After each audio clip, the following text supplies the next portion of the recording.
Hi everybody, it's Charlie. Teresa's out back working.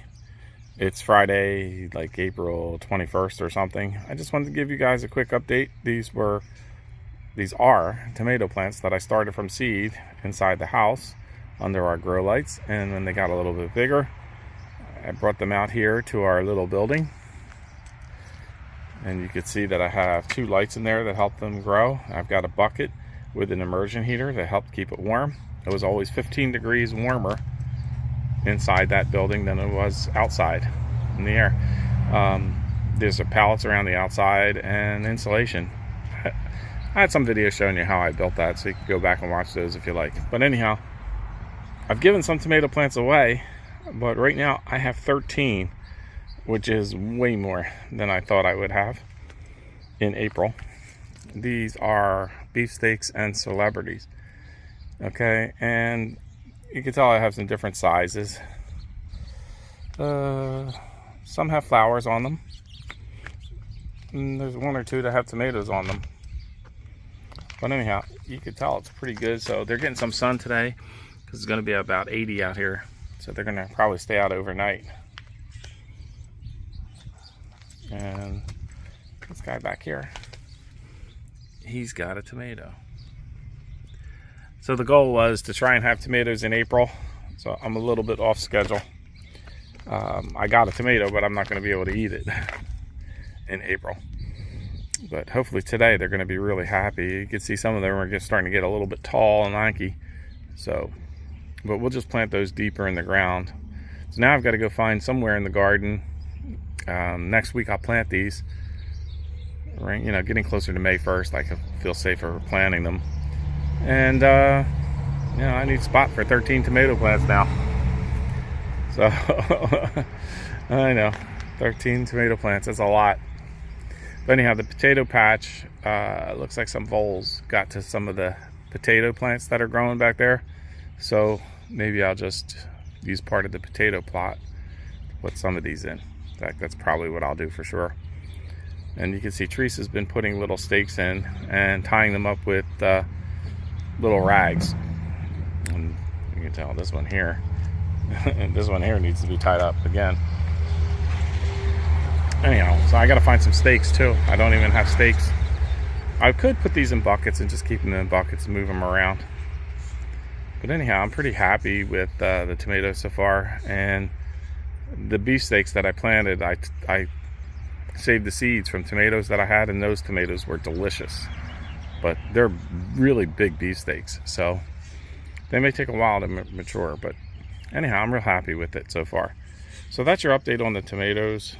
Later I'll give you an update on what's going on in the vegetable garden and the potato patch, the strawberry patch. Everything's looking pretty good, although I did lose you know, maybe 10-15% of the potatoes to the voles. All right, that's all for now. Charlie, thanks for watching Garden for 2. Hi guys, Teresa's out here busy as she normally is. She's putting up her trellis for the string beans. Yeah. So new design this year, because I need my tomato fence back for the tomatoes. I always used the tomato fence before because I had the tomatoes in little separate cages, but now they're going to be so many they need to be on a fence. So now the beans are going on I think this might be hog fence, but it's really bendy and hingy and stretchy. So I'm having a difficult time. My husband just untangled a huge pile of string for me. So I have 2 pieces of wood hooked together. They're screwed into stakes in the ground, and the wire pieces are in 2 panels, and it'll look better when it's covered with string beans, and it will be. So yeah, it doesn't take long. So this is the same trellis. We save it every year. It's just some 2x2s. They go up, we tie them together, and then we run PVC across, and we take the wire fence. I cut it into 7-foot lengths this year, and then Teresa just stitches it on with the rope. And then she'll plant her string beans down there, and then usually in the middle of the teepee there, she'll plant like marigolds or something to attract the pests kind of bugs. Not to attract the pests. Well, to repel them. To repel them. The pollinators. Attract the pollinators. All right. So that's the string beans. It's going to be like 85 today. Like the end of April. It's hot. So the poor cabbages. So we took some of this little fencing that we had, shaded them a little bit. And this is another one of Teresa's inventions here. A little teepee kind of, we cut the tree down. So she just made this little teepee, all free. That's what we like. What else we got going on in there? I'll give you an update. This is the new asparagus bed. The crowns are in the ground, but no crowns popping out of the ground yet. This is really our second year with this bed of asparagus. We did taste some. Took a few handfuls, but we stopped picking them now. We're letting them go. Develop the root systems. So, but we did have, 3 or 4 meals of asparagus for the 2 of us. So that was really good.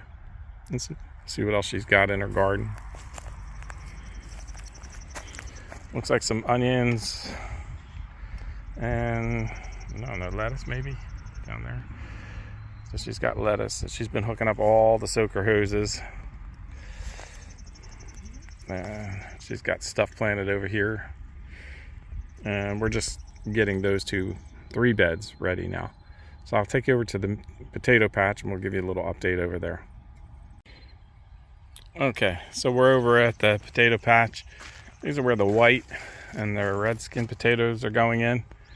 And you could see it came up pretty good all down this end. And then when you got down that end, a vole or something got in there and ate all the tomatoes and the roots. There was nothing left. We pulled them out. So probably going to put tomatoes down that end since I've got that empty space. And this spot we're saving for our sweet potatoes. But when we put these in the ground, we also, I'm going to spin around here, guys. We also did these pots. So we wanted to try some in our pots. So the ones in the pots, we started 5 pots and they're looking pretty good. And we just added dirt yesterday to hill them up. So I think they're looking pretty good. And we did hill the ones in the ground in the rows yesterday as well. So hilling is just piling some dirt up around the base of the plant. Make sure that the potatoes don't get exposed to the sun and, hopefully grow some more potatoes. Anyhow, we're just waiting for probably another week or so for sweet potatoes slips to come in. And then we'll put those in the ground. I'll go over here. We'll give you an update on the strawberries next. Okay, I'm over at the strawberries. So these were the ones that we started in the house. We took the crowns and we actually started them like you would start seeds under grow lights. And you can see these plants are much larger and they're developing runners. Okay, so we probably have 2 different varieties. A lot of runners. So Teresa's letting some of them go because she wants to fill the bed in with more plants. So now you'll see a difference. So this was a different variety and we put these directly in the ground.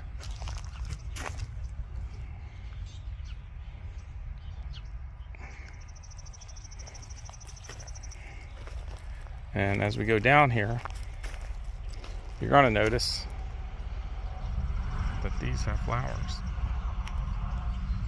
So we're going to let some of these develop strawberries for us this year, hopefully. So we got flowers at the end of April. But today it's going to be so hot for strawberries. Alright, so the road just keeps on going. You can see Teresa's putting in all her soaker hoses.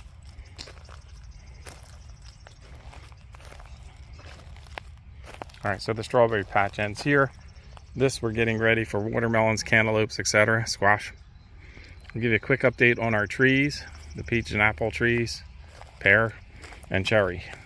So you can go back and watch the videos of how we planted these. This was bare root. And over there, well, before I leave, that's where the blueberry bushes are in tubs. So we're doing pretty good. So the trees look pretty good. We're not exactly sure in this first year if we want to trim these a little bit, prune them back. I don't know. But they're all looking pretty good.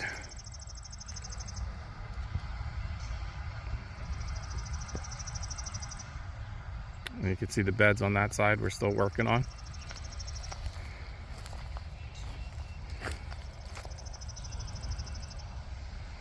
A little bright out here today. Sorry, I don't know how good that's coming through for you.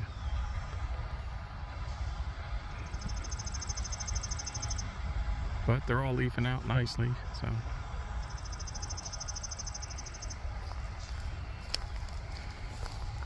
so far so good. We don't expect fruit for 2 or 3 years at least. There's the other one. We'll just document all these. And they are getting suckers from the original rootstock down the bottom, way down there.